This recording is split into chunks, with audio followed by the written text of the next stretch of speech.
A heartbreaking scene on Christmas night as a family loses everything, including their The headlines dogs after were fire heartbreaking. tears. But when the couple finally got back, they found everything was destroyed.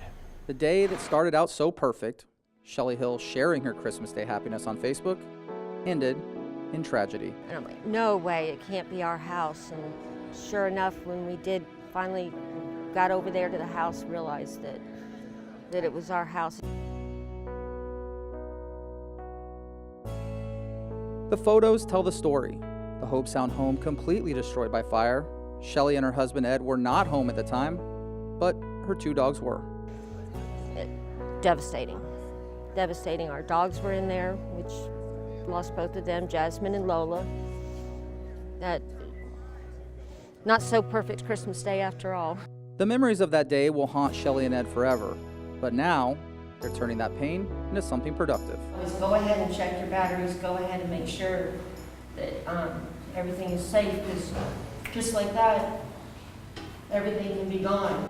The Hills now partnering with the Red Cross and Martin County Fire Rescue on an outreach mission to get smoke detectors into homes in Martin County.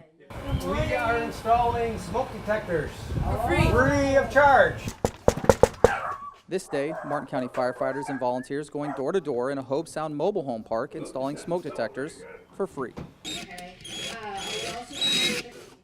This is just one of the many smoke detectors these volunteers are installing today. They hope to do about 200 to help protect this community.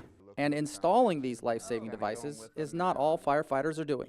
While they're out there, they're going to provide fire safety tips for the residents, talk to them about having an emergency exit plan to be able to get out. Fire Prevention Bureau Chief Doug Collane says that beyond having a smoke detector in your home, preventing a fire in the first place often only takes common sense.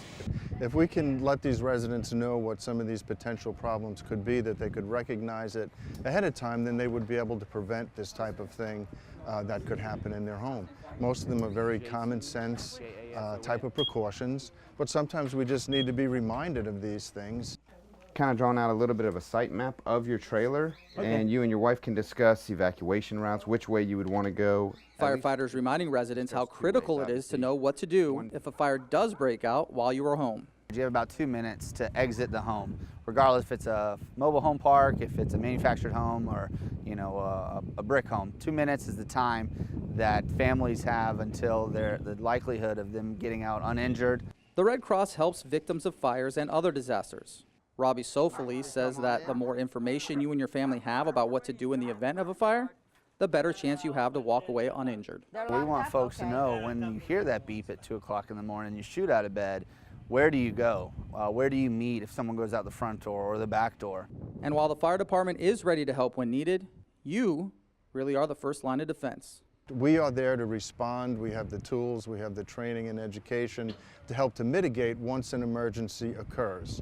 But if we can prevent those emergencies from happening, then we don't have residents that are losing their homes, potentially getting injured.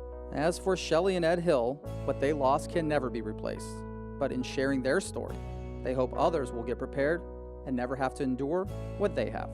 You can't replace a life. You can't bring back a pet that you've lost in the fire. And if all it takes is just somebody sharing a story and somebody else has prevented what we're going through, it's worth it. For more information about donating or volunteering with the Red Cross, please go to redcross.org.